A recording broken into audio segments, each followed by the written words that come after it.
अस्सलाम वालेकुम everyone. Okay जी, तो हम लोग बात कर रहे थे कि हम वाइवा को ज़रा किस तरह से कोप करें। बातें बहुत जनरल सी होती हैं, लेकिन कुछ चीज़ें ज़रा ज़्यादा स्ट्रेस देने वाली होती हैं ना, इस वजह से अगर वो आपकी जहन से या फिर आपकी नज़रों से, आपके कानों से गोश गुजार हो जाएंगी तो शायद थोड़ी सी आसानी ज़्यादा हो जाती है। ठीक है, बाकी आसानियाँ करने वाली ज़ात तो है अल्लाह की, उसमें हम क्या कर सकते हैं, लेकिन हम अपनी तरफ से मेहनत ज़रूर करते हैं, ताकि मेहनत करेंगे तो ही इस बात को जहन में रखते हैं कि मेहनत करने का अजर होता है। ठीक है, अच्छा, तो कहानी कुछ ऐसी थी कि हमने वाइवा की तैयारी कर ली, लेकिन अब वाइवा में गए तो हमें कुछ समझ में नहीं आया, क्योंकि वो एग्जामिनर ने शक्ल इतनी बनाई हुई थी बुरी सी कि हम देख के सब कुछ भूल गए।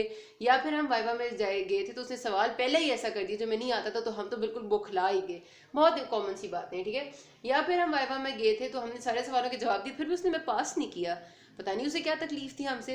तो मतलब ऐसी बातें बहुत सारी सुनने को मिलती हैं। एक्चुअली प्रॉब्लम्स क्या क्या होती हैं, सबसे पहली बात तो ये है ना, जो आप कहते हैं कि हम गए, हमें सब कुछ आता था, लेकिन हम जाके देख के उसे भूल गए।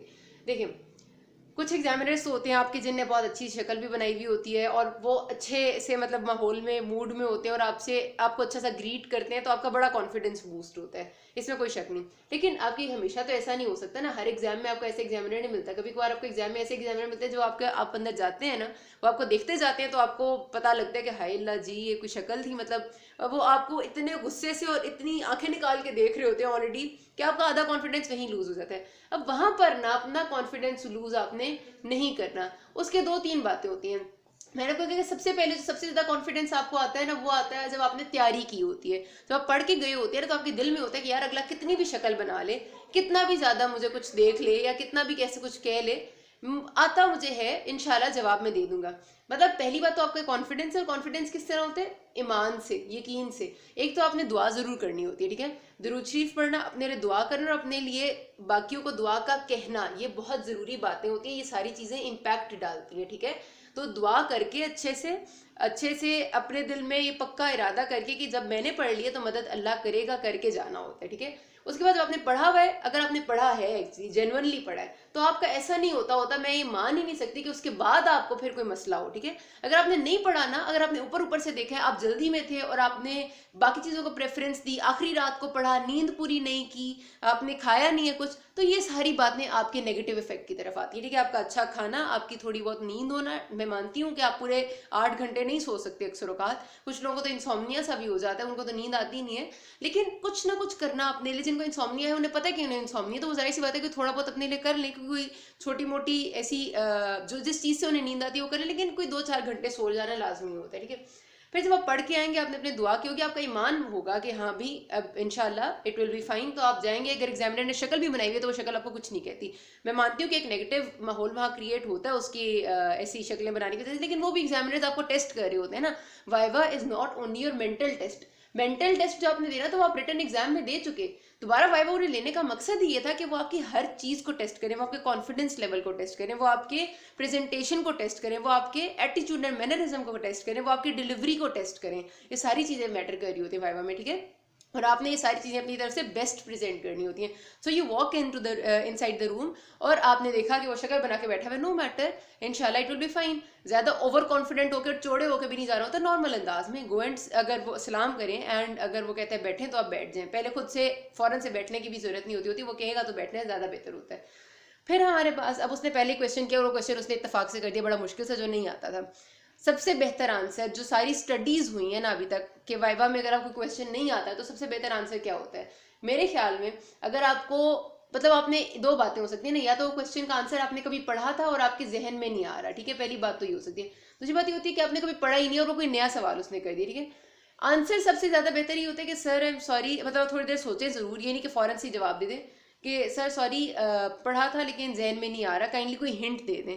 क्योंकि कभी कभार, और काफी बार बल्कि ऐसे ही होता है कि आपको हिंट्स जो है ना वो आपको उस क्वेश्चन के आंसर तक पहुंचा देती हैं। It is like this. और अगर कभी क्वेश्चन ऐसा उसने कर दिया कि आपको बिल्कुल ही नहीं आता, कोई वैल्यू पूछ लिया, सपोज अगर कोई क्वेश्चन ऐसा है जिसका आपको पता है कि हिंट मिल सकती है, सपोज उसने कोई आपसे ड्रग का एक्शन पूछ लिया, आप उससे यही कहते हैं कि सर सॉरी शायद मेरे जहन में नहीं आ रहा, काइंडली कोई हिंट दे सकते हैं, मतलब जरा रिस्पेक्ट से। अगर वो आपको, हो सकता है कि उसने ड्रग का नाम पूछा था, सपोज उसने आपसे पूछा था फॉर्मेपिजोल का, अगर वो आपको ड्रग का ग्रुप बता दे कि अल्कोहल से रिलेटेड कोई बात है, हो सकता है आपके जहन में आ जाए। फिर भी ना आए तो कि मतलब यू कैन सिंपली से कि आई एम सॉरी सर बिल्कुल नहीं याद आ रहा, काइंडली कुछ और पूछ लें। अगर आप वहाँ पर ऐसे करने लग जाते हैं, नहीं याद आ रहा सर, सॉरी सर, सॉरी पढ़ा ही नहीं था सर, पता नहीं क्या हो गया सर, बिल्कुल ज़हन से नहीं सर, ऐसे ऐसे वाला एटीट्यूड नहीं, आप तरीके से बात करें ना, ठीक है। तो फिर आपका जो है वो काफ़ी हद तक एग्जामिनर भी इट्स फाइन हो जाता है, कि उसे पता होता है कि उसने आपसे मुश्किल सवाल पूछे। ऐसा नहीं होता कि एग्जामिनर आपको फेल करने के लिए बैठा, उसने आपने आप जाएंगे, वो आपसे मुश्किल पूछेगा और आपको जाके फेल करके भेज देगा, ऐसा नहीं हुआ करता, ठीक है।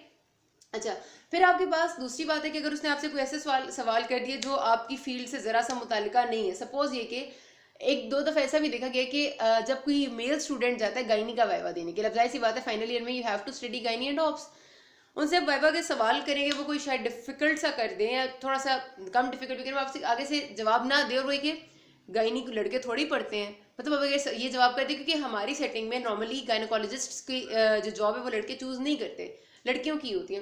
लेकिन अगर वो यही जवाब देगा तो डेफिनेट सी बात है कि एग्जामिनर अगला सवाल करने से पहले ही उसको फेल कर देगा कि भाई तुम फाइनल ईयर में किस लिए आए थे, gynae is a field of medicine and you have to study, मतलब ये कौन सा जवाब है देने का। या फिर अगर आपसे सपोज करते हैं कि वाइवा हो रहा है फार्मा का और वो आपसे बिल्कुल एक डायरेक्ट क्वेश्चन पूछ रहे थे फोरेंसिक का, एग्जामिनर की मर्जी, वो आपसे जो मर्जी पूछे, उसका दिल करेगा जो वो पूछेगा, जाहिर सी बात है उसे भी पता है कि वो फोरेंसिक का सवाल पूछे और वो मार्क्स को उसी हिसाब से डिवाइड करेगा, वो पागल नहीं है। लेकिन अगर आपसे फोरेंसिक का सवाल पूछते आप कहेंगे ये तो फोरेंसिक का सवाल है, मैं क्यों इसका जवाब दूं, तो ऐसे तो नहीं आपका वाइवा हो सकता ना। आपने हर सूरत में रिस्पेक्ट और मैनरिज्म को हाथ से तो जाने ही नहीं देना, ठीक है। तो आपने ऐसा करते हैं स्टूडेंट्स, मैं ये नहीं कह रही ऐसा नहीं करते, स्टूडेंट्स ऐसा करते हैं, बहुत एटीट्यूड वाले होते हैं बहुत शदीद अकड़ वाले। और सबसे जो उससे भी एक बड़ा मसला होता है वो क्या होता है कि आपने पढ़ा था सपोज किसी छोटी बुक से, मतलब आपने किसी साइड बुक से पढ़ा था, सपोज कर लेते हैं आपने पैथोलॉजी पढ़ी थी पैथोमा से, ठीक है। अब पैथोमा आपकी टेक्स्ट बुक्स में नहीं आती जो पैथोलॉजी की टेक्स्ट बुक्स रिकमेंडेड है वो आपकी सबसे बड़ी जो रॉबिन्स है वही है, आपने सारी पैथोमा से तैयारी की है। अब पैथोमा आपकी रिकमेंडेड टेक्स्ट बुक नहीं है, it is a short book. आप वहां पर जाते हैं, कोई क्वेश्चन उसने किया आपसे और आपने उसका जवाब पैथोमा के हिसाब से दिया। अब हो सकता है कि उसने पैथोमा वाले ने कोई बात बीच में गलत लिख दी हो, या फिर हो सकता है उसकी प्रिंटिंग में कोई प्रॉब्लम आ गई हो, कोई बात वहां गलत प्रिंट होगी जो आपने गलत याद कर ली। अब आपने एग्जामिनर का जवाब दिया, एग्जामिनर ने कहा गलत है, आप आगे से कहें कि नहीं मैंने तो बुक में पढ़ा था, ठीक है, वो कहेगा नहीं गलत है, अब कहेंगे मैं दिखा दूंगा बुक में है। ऐसा एटीट्यूड स्टूडेंट्स करते हैं शो, ये बहुत ज्यादा होता है कॉमनली। ये चीज आपके वाइवा को आधा आधा नेगेटिव इम्पैक्ट डालती है, मतलब अगर आपका उसने 10 में से 7 मार्क्स देने थे ना, अब वो आपको शायद 3.5 नंबर देगा इस एटीट्यूड पे। वो इस वजह से क्योंकि आप एक तो एडवोकेट करें और ऊपर से आप इतनी गलत बात पे एडवोकेट करें कि आप शॉर्ट बुक की अगर आप उसके सामने पैथोमा उसके बाद उठा के ले जाएंगे ना, तो वो उठा के उसे आपके उसूलन आपके मुंह पे मारनी चाहिए और कहना चाहिए कि ये बुक है पढ़ने के लिए। एग्जामिनर्स ऐसे ही होते हैं भाई, बेशक एग्जामिनर ने अपने टाइम पे भी पैथोमा पढ़ी हो लेकिन वो दूसरों के सामने तो नहीं शो करेगा। तो इस वजह से आपने कभी भी अपनी शॉर्ट बुक को तो कभी एडवोकेट नहीं करना। इवन वाइवा में जो बेहतर बात ये होती है कि आप अपनी नॉर्मल और लॉन्ग बुक को भी एडवोकेट ना करें। अगर आपसे कोई वो क्वेश्चन पूछता है जो आपने रॉबिन्स के हिसाब से आंसर दिया और आपको 110% श्योरिटी है कि रॉबिन्स में यही बात लिखी हुई थी, ठीक है, लेकिन वो आपसे कहता है गलत है, आप उसे कहें कि सर मैंने रॉबिन्स से पढ़ा था और मुझे लगता है कि यही था, ठीक है, ये भी नहीं कहना कि सर मुझे पक्का पता है कि यही था रॉबिन्स में, कहें कि मेरे ख्याल में तो सर यही था, रॉबिन्स में लिखा हुआ था। तो अगर वो आपसे कहते हैं कि अच्छा बुक ले आओ जाके, सर मैं ले आती हूँ, एहतराम से जाएं और ला के दिखा दें, लेकिन ये तब करना है कि 110% श्योरिटी। अगर जरा सा भी आपको मुतजलजल है, आपको लगता है कि आपने पढ़ा था और ये था, तो आपने कभी भी आगे से नहीं जवाब देना। गलत उसने कह दी तो सॉरी सर कर दें, दैट्स इट, इट्स फाइन। उसे अगर आपको आता होगा ना तो एक सवाल गलत होगा तो वो दूसरा पूछ लेगा, उसे भी पता होता है कि किस हद तक एग्जामिनर सारे सवालों को आपका गलत नहीं कर सकता, ठीक है, ऐसा नहीं होता, ऐसा कभी भी नहीं हुआ। तो इस वजह से आपने आगे से आर्ग्यू नहीं करना, आर्ग्यू करना बहुत ज़्यादा गलत बात होती है, बहुत नेगेटिव इंपैक्ट डालता है। उसके बजाय अगर आप 4 सवालों पे भी कह देंगे ना आई एम सॉरी सर, चले इट्स ओके, या ऐसी कोई बात इट्स ओके तो नहीं है, सॉरी कर देंगे, तो वो आपको इतना बुरा नहीं कहेंगे। लेकिन एक बात बता दें, अगर बेसिक चीज़ नहीं आएगी, अगर आप मैनर्स नहीं फॉलो करेंगे, अगर आप बहुत अकड़ दिखाएंगे, अगर आप जवाब आगे से पूरा फ़ौरन से मुँह फट बन के दे देंगे, तो ये चीज़ें तो फेल कराती हैं, सीधी सीधी फेल कराती हैं। नोज में डीएनएस ना आना, ईयर में एक्यूट और क्रॉनिक सफरेटिव मीडिया का पता ही ना होना कि वो क्या चीज़ें होती हैं। इसी तरह आप बात कर लें अगर फार्मा की, तो फार्मा में आपको बहुत बेसिक सी बातें ना पता हो, आपको ये ना पता हो कि फार्माकोकाइनेटिक्स और फार्माकोडायनेमिक्स क्या होती है, इतनी बेसिक बात है। अच्छा फिर भी एग्जामिनर तब भी आपको चांस देते हैं, अगर आपको एक दफ़ा फार्माकोकाइनेटिक्स नहीं पता चली, वो आपसे कोई और बेसिक सवाल पूछ लेगा, क्योंकि कभी कभार बंदे के जहन से चीज़ें निकल जाती हैं, ठीक है, तो वो आपको वो आ जाएगा। और कभी कभार ना बच्चे बिल्कुल ही बौखला जाते हैं, तो बौखलाने में क्या है, आपने स्ट्रेस को कैसे कोप करना है, आपने उससे बताना है कि सॉरी सर बिल्कुल ना ऐसे मैं ब्लैंक सी, कभी कभार ऐसा हो जाता है। वैसे तो अगर आप कॉन्फिडेंट होते हैं, आप दुआ शुआ करके गए हैं तो ऐसा नहीं होना चाहिए, लेकिन अगर हो गया फिर भी एकदम आप ब्लैंक हो गए हैं, तो आप उसको एग्जामिनर को आपकी शक्ल देख के ना, आधे से ज़्यादा एग्जामिनर्स को, बल्कि 99% एग्जामिनर्स को पता चल जाता है कि यार ये बच्चा पढ़ने वाला है कि ये बच्चा एमी ड्रामे करता है, ठीक है। अगर आप बिल्कुल एकदम ब्लैंक भी होगे ना, आप उसे तमीज़ से कहें कि सर बिल्कुल एकदम से ना ऐसा सब कुछ जहन से निकल गया, आप मुझे काइंडली अगर 5 मिनट दे दें, अगर आपको 10 सवाल उसने किए और 10 के जवाब नहीं आ रहे, तो आप 5 मिनट दे दें सर मैं दोबारा आती हूँ।